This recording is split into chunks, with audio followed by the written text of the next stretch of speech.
Hello সবাইকে, তোমরা সবাই কেমন আছো? আশা করছি সবাই খুব ভালো আছো। আর আজ স্পেশালি আজকের দিনে আমি তো খুবই ভালো আছি। আজকে হচ্ছে আমার 5th ইয়ার অ্যানিভার্সারি। তো অ্যানিভার্সারির নাইটটা আমি তোমাদের সাথে শেয়ার করবো আর কি। তো সকাল থেকে সেরকম কিছুই করিনি, বাড়িতেই ছিলাম। দুপুরবেলা বাড়িতে খাওয়া দাওয়া হয়েছে, মাটন, ভাত, মাছ, দুপুরবেলা এগুলো খাওয়া দাওয়া হয়েছে। বিকেলে আমাদের একটুখানি বেরোনোর প্ল্যান ছিল, তো দেখো আমরা বেরিয়ে গেছি। বাড়ি থেকে মোটামুটি 5টা নাগাদ বেরিয়েছি, কিন্তু বেরোতে না বেরোতেই বর্ষাকালে যেমন বৃষ্টি আসার কথা যথারীতি তিনি চলে এসেছেন। যদিও গাড়িতে ছিলাম, ওই জন্য খুব একটা প্রবলেম হয়নি।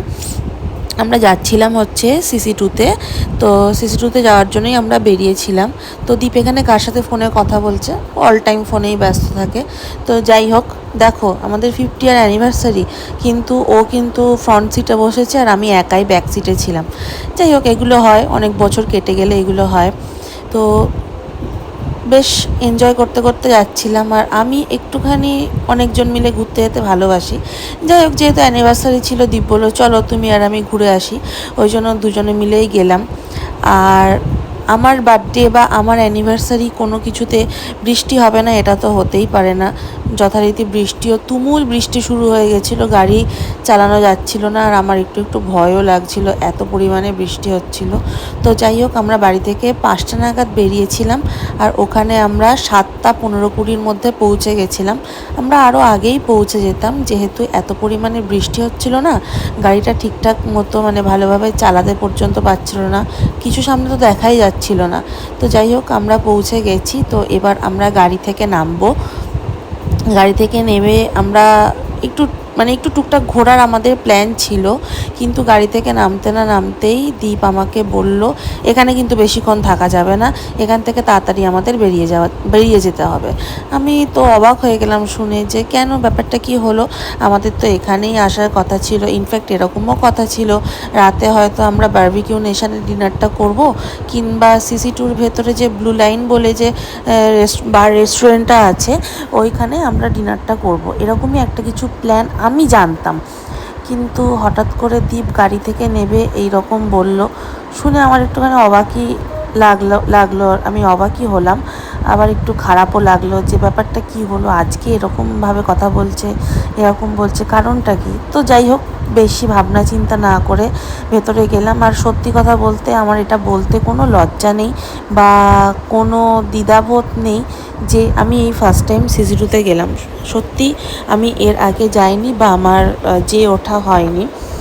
আর এখানে আসতে না আসতে দীপ ওর ফেভারিট জায়গায় চলে এসছে, সেটা হচ্ছে পারফিউম, তার উপর আবার স্কিনের স্টোরে। ও স্কিনের পারফিউম প্রচণ্ড ভালোবাসে। আর ও যেখানেই পারফিউম দেখে না কেন, ও সেখানেই গিয়ে একটা না একটা পারফিউম কিনবেই। তো সেদিনকেও একটা পারফিউমও কিনেই ছিল। তো যাই হোক, আমরা মোটামুটি আধ ঘন্টা থেকে জোর 30 মিনিটস থেকে জোর 40 মিনিটস পর্যন্ত আমরা ছিলাম, দিয়ে আমরা বেরিয়ে গেছি। আমার মুখটা দেখে বুঝতেই পারছো যে আমার অল্প অল্প রাগ হয়েছে, হালকা হালকা খারাপও লেগেছে। তার একটাই কারণ, দীপ নাকি আমার জন্য আবার একটা কোনো সারপ্রাইজ প্ল্যান করেছে। এখান থেকে যাবে হচ্ছে ডিনারে, তাই জন্য ও আমাকে এখান থেকে তাড়াতাড়ি বেরিয়ে যেতে বলল। তো ঠিক আছে, সারপ্রাইজ প্ল্যান করেছে যখন, আমি রাগটাকে কমিয়ে নিলাম। আমি যথারীতি আবার গাড়িতে চেপে পড়লাম। কিন্তু আমার একটাই রাগ হচ্ছিল যে তুমি এমন কোথায় যাবে। আমি আরেকটু সেজে গুজে যেতাম, আরেকটু অন্যরকমভাবে সাজতাম, আমার এটাই ম্যাটার করছিল। ঠিক আছে থাক, সারপ্রাইজ তো সারপ্রাইজ। দিয়ে যেতে না যেতেই আমাকে বললো নাও নাও ভিডিওটা শুরু করো। জি কেন? বলছে এই হোটেলটায় আমরা যাচ্ছি। আমি তো অবাক, মানে মানে আমি মুখে এক্সপ্লেন করতে পারবো না। সেই কথায় আছে না, আই অ্যাম তো অবাক, তার থেকেও যদি বড় কিছু থাকে অবাক হওয়ার মতো, আশ্চর্য হওয়ার মতো, আমি সেটাও হয়েছিলাম। মানে যখনই কলকাতায় যেতাম আসতাম, আইটিসি রয়্যালের সামনে দিয়ে যেতাম আর মনে মনে ভাবতাম যে হ্যাঁ, একদিন এসে এখানে ডিনার বা লাঞ্চ কিছু একটা করব। প্রতিটা মানুষেরই এরকম একটা শখ থাকে, আবার হয়তো কারোর কারোর থাকে না, বাট আমার ছিল। বাট সেটা মনে মনে ছিল। একবার কি বড়জোর দুবার হয়তো দীপকে বলেছিলাম, এর বেশি না। কিন্তু এটা এত তাড়াতাড়ি, মানে সময়টা এত তাড়াতাড়ি চলে আসবে সেটা আমি মানে এক্সপেক্টও করিনি। আমি তোমাদের এখন ভিডিওটা এডিট করছি, আমি এখনও ইমোশনাল হয়ে পড়ছি। মানে আমি এক্সপ্লেন করতে পারবো না যে সেই মুহূর্তে আমার মধ্যে কি কাজ করছিল।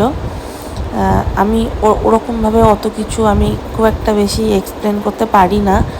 মানে কোনো এক্সপ্রেশনই আমি খুব একটা বেশি এক্সপ্লেন করতে পারি না, ওটা আমার ঠিক আসে না। বাট আমি শুধু চুপচাপ করে ঘুরছিলাম যে না এসেছি, মানে আমার তখনও পর্যন্ত বিশ্বাস হচ্ছিল না আমি কোথায় এসেছি। আমি ভাবছিলাম যদিও স্বপ্নও দেখে থাকি তাহলে স্বপ্নটাকেও এনজয় করি, এরকম একটা জিনিস আমার মধ্যে কাজ করছিল। তো যাই হোক, স্বপ্ন ছিল না, এটা রিয়েল ছিল। আমরা গেছিলাম, তো আগে থেকে বুক করা ছিল না, যেহেতু দ্বীপ গাড়িতে যেতে যেতেই নাকি ঠিক করেছিল, ওই জন্য আগে থেকে বুক করা ছিল না। গিয়েই সিট বুক করে আমরা টেবিল নিয়ে তারপরে আমরা উঠে গেছিলাম যে বাফেতে কি কি দিয়েছে, বাফেতে কি কি স্টার্ট হয়ে গেছে সেটা দেখার জন্য। ওদের বাফে স্টার্ট হয় 8টা কিংবা 8:30 থেকে। আমরা ওই 8:30 পৌনে 9টা নাগাদই পৌঁছে গেছিলাম। প্রচুর রকমের বাফে ছিল। আমি সত্যি কথা বলতে আমি অর্ধেক জিনিসের নামও জানতাম না। তো দ্বীপ তো মোটামুটি যদি 200 রকমের বাফে থাকে, দ্বীপ মোটামুটি 150টা আইটেম ট্রাই করেছে। বাট আমি অত কিছু ট্রাই করিনি। আমি খুবই মানে যেগুলো চিনি জানি, নাম জানি, বাট 2-1টা আছে আনকমন খাবার আমি ট্রাই করেছিলাম। বাদ বাকি সব কিছুই যেগুলো চিনি জানি সেগুলোই ট্রাই করেছিলাম। আর এখানে ডেজার্টের আইটেমগুলো আমার প্রচণ্ড ভালো লেগেছিলো, আর ওদের ওখানকার কেকটাও আমার খুব ভালো লেগেছিলো। তো যাই হোক, ডিনার করলাম দুজনে মিলে গল্প করতে করতে। বেশ 2 ঘন্টা ধরে বসে বসে ডিনার করলাম, টুকটুক টুকটুক করে খেতে খেতে। আর ওখানে একটা আমি স্পেশাল পাস্তা অর্ডার করেছিলাম, ওটা আমাকে বানিয়ে দিয়েছিল, ওটাও দারুণ হয়েছিল খেতে।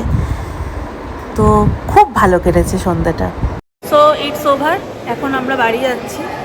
আমাদের খাওয়া দাওয়া ডিনার কমপ্লিট হয়ে গেছে, নিচে নেমে এসেছি। প্রচুর ফটো প্রচুর ভিডিও করেছি, সবটাই তো তোমাদের সাথে শেয়ার করলাম। Thank you so much. আমি যাই হোক খুবই ভালো লাগলো, মানে এক্সপ্লেন করতে পারছি না আর কি। সত্যি সত্যি সত্যি আমি জানতাম না আমি আজকে এখানে আসবো। যখনও বাড়ি থেকে বেরিয়েছি তখনও জানতাম না। তো চলো এখন বাড়ি যাওয়া যাক। মোটামুটি 2-2.5 ঘন্টা লাগবে এখনও বাড়ি যেতে এখান থেকে আমাদের। তো চলো যাওয়া যাক, আবার দেখা হচ্ছে অন্য কোনো ভিডিওতে। সবাই সাথে থেকো, পাশে থেকো, সবাইকে অনেক অনেক অনেক ভালোবাসা। আসছি আবার নেক্সট কোনো ভিডিওতে।